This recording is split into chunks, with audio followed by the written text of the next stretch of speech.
Good evening, everybody. Welcome to Live with Loren. Tonight, yes, tonight. Thank you guys, all of you, for joining me tonight, by the way. Tonight, we're going to analyze the 2022 race here in the 4th District and go over a few key things. What went good, what went bad, and ways to improve next time. We're going to talk also about the bad actions of some of the local Republican parties, in particular, Benton County, Franklin County, and Yakima County. As you can see by this graphic I'm going to show you here in a second, those are the 3 counties that we came up short in. Out of all of the Republican candidates, including the incumbent Newhouse, we won in 5 of the 8 counties in this district. In those 3 counties that I just mentioned, the Republican Party completely fell flat on their faces. And I'm going to show you that graphic right now. And then I'm going to bring in my special guest here in just a second. So pop this up on the screen. This is the Washington State Secretary of State's page. And if you can watch these numbers right over here, I'm going to click on each county. Okanogan County, we took the Republican vote. Douglas County, we took the Republican vote. Grant County, again. Adams County took the Republican vote. Klickitat County, leading Republican. All 5 of those counties we led in. Yakima, Dan Newhouse won. Benton County, Newhouse. And Franklin County, Newhouse. So we're going to get into that here in just a second. And to discuss all of that with me is my campaign manager, Mr. Christopher Gergen. Welcome to the show, Chris. Thanks for joining me. Hey, Lawrence. Good to see you. Good to see you, too. We're going to analyze all of this stuff tonight. Try not to go into too much detail because it would take forever. But before we do that, Chris, I'm getting a lot of questions, a lot of messages from people wanting to know about Jared Sessler trying to get a no contact order against you. How that went, what happened. I know that that's settled now. Can you let everybody know what happened? It is. And, that was just a train wreck of a situation. As some of you may or may not know, back in May, Mr. Sessler filed a no contact order, otherwise known as a restraining order against me, over a squabble he and I had at a debate where I called him out for trying to intimidate some of our volunteers and some of our staff. He got immediately upset, and then there was a verbal exchange of words and some finger pointing, and he got aggressive with me, physically aggressive. He didn't touch me, but his son had to restrain him, and finally, there was another candidate that got between us, and then we were separated, and Jared was escorted away by his son. So the next day he goes into the Yakima County, or I'm sorry, Benton County, and files for a restraining order against me. And so I've been fighting that. I was served here in Las Vegas, and immediately got an attorney, and we fought it, and took 2.5 months of deal. I've been to the court, I think 4 times, 5 times, and finally this past Friday, it was finally heard by a judge, and it was adjudicated in my favor. They denied Sessler's claim. There's 2 basic tests that you have to pass in order to get a restraining order against somebody else, and the judge told him that his case failed on both tests. and so it was denied. And So you've been totally vindicated in that. Completely vindicated, 100%. He had no evidence, no contravening evidence. He had nothing other than basically bad bald man picked on me. That was pretty much his argument. He did change, Loren. He did. So initially he was seeking a 1-year restraining order. But I don't think he was counting on getting beaten as badly as he did in this race. He only got, I think, 18,000, just over 18,000 votes. I mean, he got just smashed in this race. He wasn't even competitive. And so he has alluded on Twitter to him running again in 2024. So he asked the judge for a 2-year restraining order against me so that I couldn't be involved in the next time that he runs. But that was denied. And regardless of who runs, Loren, whether it's you, whether it's someone else, I will be involved in that race because there's no way that Jared Sessler ever needs to go to Congress for any reason ever. Yeah, well, I agree. It appears very obvious. It was totally completely political. Just a political, stupid, but a political play to try to keep you completely restrained for 2 years. Right. It just happens to match up with the next congressional race. Right. So, well, I'm glad to hear that is taken care of and off your back. Yep. Completely vindicated. Yeah, absolutely. As we knew that it would. Totally ridiculous. I should also have some news coming up as far as court things go. I was told by the attorneys that represent the city and the county where I used to work that the canine case that I've told everyone for years now that I will be vindicated. That appears to be coming here shortly. It was already heard by a judge, and so I expect that outcome shortly. So lots of good news coming. But let's get into this race. Let's analyze this race. Okay. So how about if we start? Well, I already talked about winning 5 of the 8 counties. Mm-hmm. What's your breakdown of like Benton, Franklin, and Yakima counties and the Republican parties there?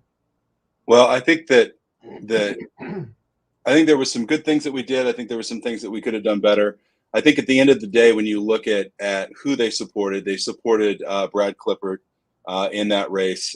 Brad was not competitive ever. At any point in the race, he was never competitive. I think he only raised $39,000 in a year and a half. He put in zero effort. $39,000 total, right? All in. Yeah. All in. Not even a serious candidate. No, he was not a serious candidate. The Franklin County GOP and the Benton County GOP in particular, those two endorsed him. And their excuse, Loren, is that, he was the best candidate for the race. I don't see how that could possibly be the truth when he only raised $39,000. He was not competitive. He did not campaign. He was clownish when he did show up to events, hooping and hollering and all these different things. Like he wasn't a serious candidate. And, the Benton County party and the Franklin County party, and specifically Clint Didier, who leads that party, should be embarrassed and ashamed that they did that. And because they gave Dan Newhouse a free shot. That's the bottom line, because the difference, Loren, between you at 21.56% of the vote and Dan Newhouse, who came in number one, was only 3.9%. And Clippert took in 10.29%. Right. And so there was no reason after the endorsement by Donald Trump for Brad Clippert to stay in, for Corey Gibson to stay in, for Jared Sessler to stay in, no, Jared stayed in because he's a narcissist. But, the other guys, I don't understand why these guys stayed in. Because they claim to be America first, Loren. These guys, they claim to be America first. They claim to be, support Trump and these different things. But then when the president makes a decision that they don't agree with, they're like, oh, well, forget that. I'm going to just continue my race. And Jared went as far as to go on live television and lie about the endorsement. And, it's just complete madness that the Republican Party has once again, found a way to lose, found a way to snatch victory out of the jaws of defeat. You know what I mean? I mean, this race was a slam dunk. I mean, it's total very slam obvious. dunk. This was a slam dunk race. Newhouse is not very popular at all. I mean, he only got 25% of the vote, Loren. That's what I was going to say. He's going to the general election with only 25% of the vote. If he was such a good representative, he would have smashed this election. But he couldn't run on his record. He can't run on his record in the most conservative district in this state, because he's a candidate who voted for red flag laws, right? Yep. He's a congressman that voted for red flag laws. He voted for the January 6th commission. He voted for impeachment. He votes to fund Planned Parenthood for the continued slaughter of millions of babies. The large tax increases, large spending bills, billions of dollars of taxpayer money to foreign countries. I could go on and on and on. Immigration failed that. He's failed the voters in so many ways that the only thing that he could do is attack me, right? And the DC dark money mainstream Republican PACs came in to back him up. They sure did, just to the tune of $2.5 million. Right. Yeah, and we could have overcome all of that. And millions of dollars being spent. We raised close to $400,000. Yeah. But we didn't need to raise a whole lot of money to defend a record like Dan Newhouse did.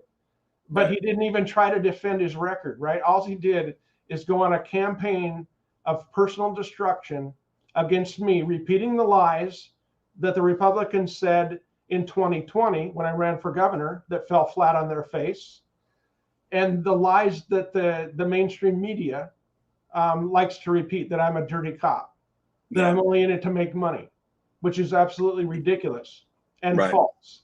Right. So that's the only way he could win, but he still would have lost, even with all that millions of dollars being spent attacking me.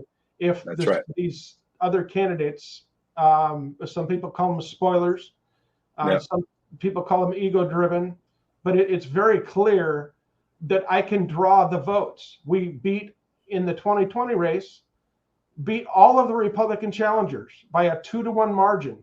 Mm-hmm. That was the closest Republican to me, was 2-to-1. And we did the same thing here, with the exception of Dan. Yeah. Who's the incumbent? We did the same thing here. I mean, Jared is it's a little shy of 2-to-1. I'll be fair. I'll be fair to him. It's a little shy of than 2-to-1. But we beat him by about 10%, which is a mile. We beat him by a mile. We're so far away he couldn't even see us. So there was really 2 tiers of candidates. There was the top 3 of the Dem that didn't have anybody to run against, and then you and Dan were in that top tier, and then everybody else was just kind of way in the back, also rans. And Loren, it's easy to point at all the different reasons on why we lost, and all of these things are valid. From the campaign management side, the question is out there. Could we have done more? Could I have done more? I think the answer is yes. You can always do more. We could have done more in Yakima. I'm sorry? Absolutely. There's always more that can be done. Yeah. We could have done more in Yakima. We could have done more in Benton. Those 2 counties, the largest counties specifically, we could have done more. Probably should have done more if I'm being completely honest. And the margin I think we're looking at is 7,000 votes. And the question is, can you find 7,000 votes between Yakima and Benton counties, say 3,500 from each, because they're roughly the same size. Mm-hmm. Maybe we could have. Maybe there's some things to, I don't like to go back and second guess myself, but maybe we could have. So on that, I mean, we have to own that. But I think we ran a hell of a race, and I think that the numbers show that, despite everybody once again being against us in the party, we still managed to beat all of their candidates. And the one candidate that they wanted to get rid of is the one that they ended up having win. Right. So that's either intentional, Loren, or they're just that dumb. And I guess they'll have to answer that. The people will have to ask them that, and they can answer it. Why in those 3 counties were they against me and for someone else who didn't even campaign barely? Right. The thing is, moving forward, the people talk about unity a lot, right? Unity. I am all for unity. I'm not for conformity, but I'm all for unity. And moving forward, what would your recommendation be? What do we need to do? What does the party need to do? Because, like I said a few minutes ago, this race, it was a slam dunk. It should. Yeah. Well, the parties need to. So if I was to step back and look at this, and I'll try to be as objective as I possibly can.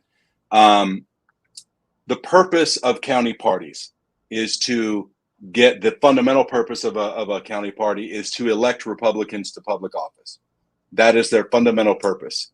And functionally, what that means is that their purpose is to canvass, is to build the Republican brand, and to really prepare the ground for the seeds that candidates are going to go spread when they run their campaigns to prove that they are the best candidate for a given job.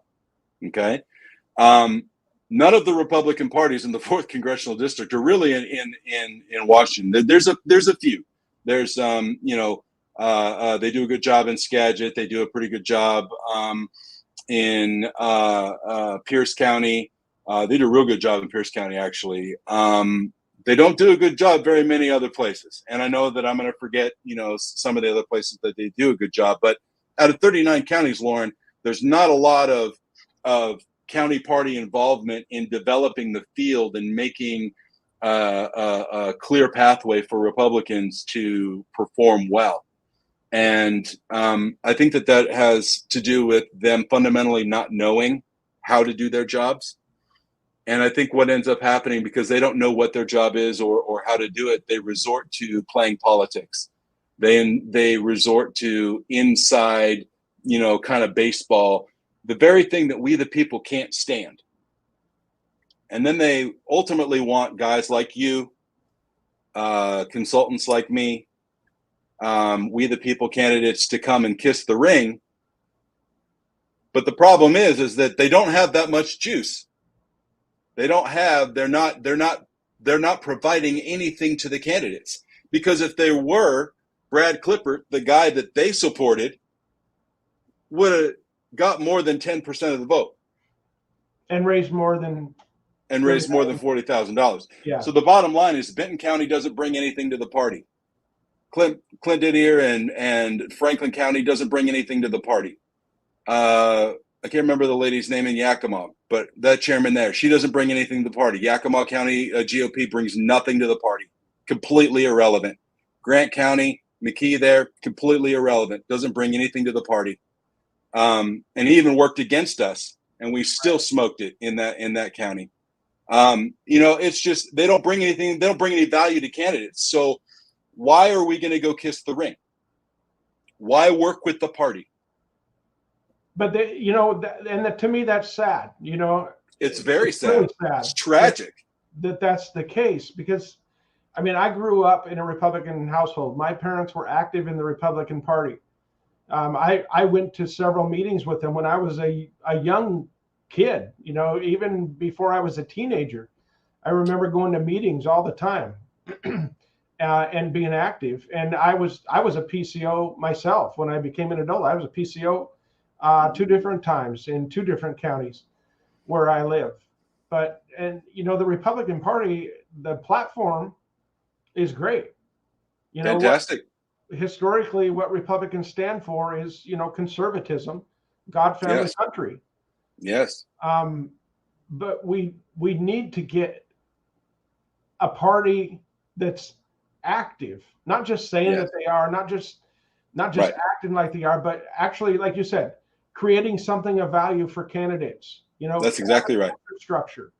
Yes. Um, And there are a lot of great people involved in the Republican Party, Loren. I mean, we had, I want to call out Linda Bishop in Grant County. She's fantastic, yeah, right? She helps and works with the ladies there. A lot of the Republican ladies groups, the Liberty Caucus over in Yakima County, a lot of great people over there. The folks out in Douglas County, a lot of great people there. There are a lot of great people, a lot of great people in Okanagan County. I mean, there's a lot of great people involved in the party. It's just at the leadership level, they don't fundamentally know what they're doing. And so what ends up being the result is they end up just being in the way. And they're not out there actually helping candidates. And so candidates end up feeling orphaned.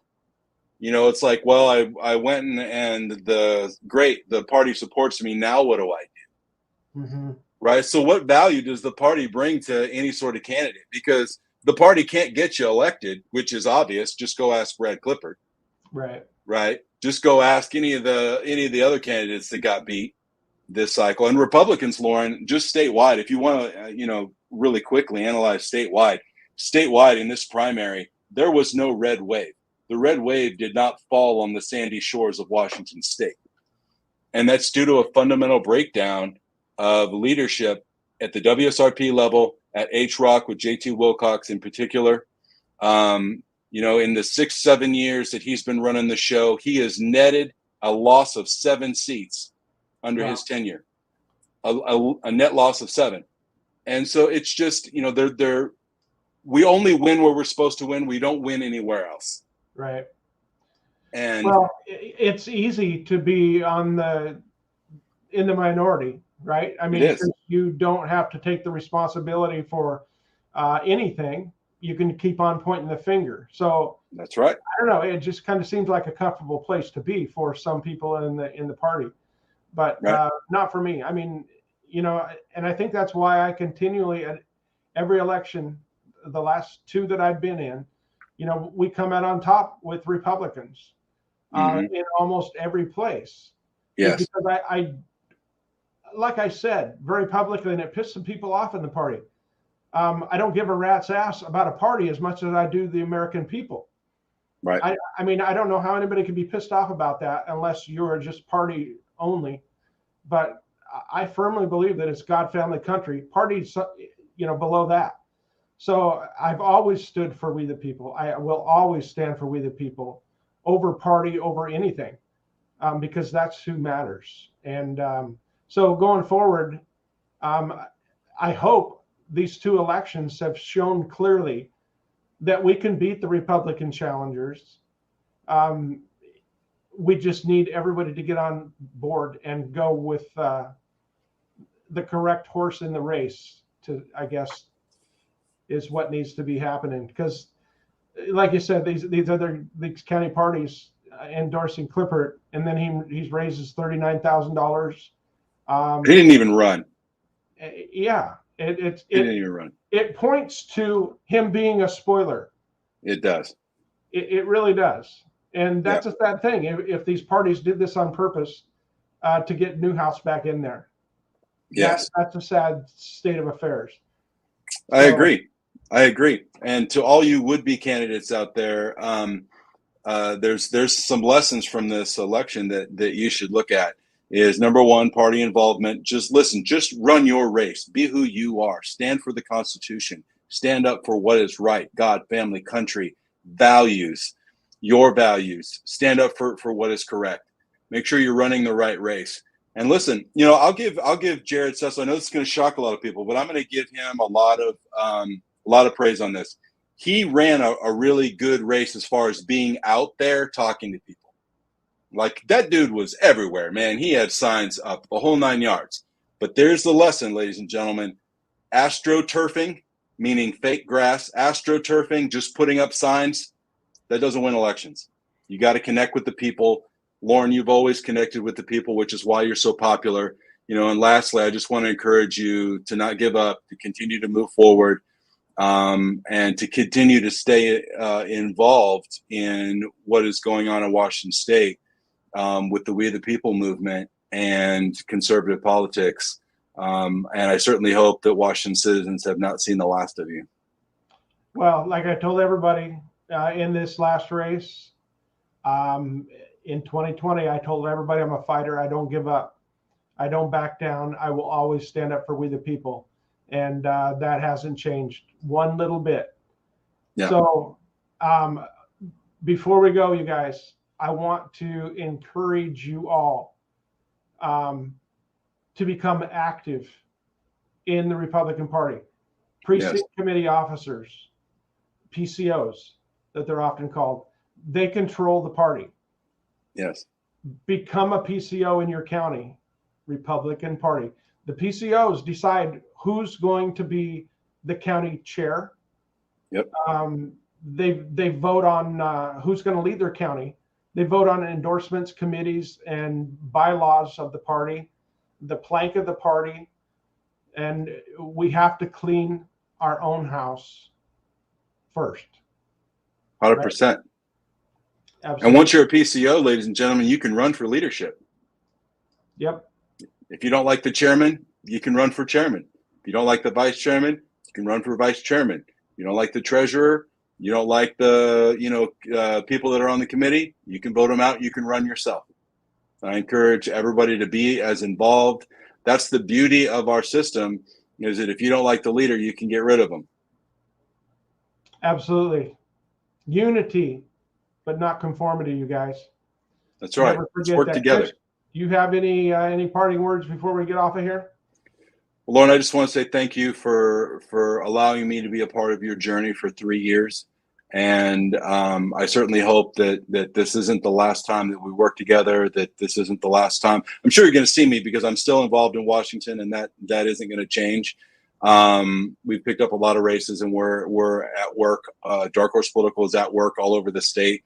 That isn't going to change. And I am deeply grateful for you, Loren, and for your family, for your lovely wife, and for this journey that we've taken together for the last 3 years. And I certainly hope that we have the opportunity to continue to work together in some capacity as we move forward. So thank you very much. I'm sure that'll probably happen. Campaigning is rough, especially on family life. But I'm sure that Washington State hasn't seen the last of Loren Colt. That's good. It is rough. I think when we first met, I had hair. Right. I didn't have quite as much gray either. Yeah. But no, I'll always stand. I'll always fight. I'll never back down. And I love a good challenge.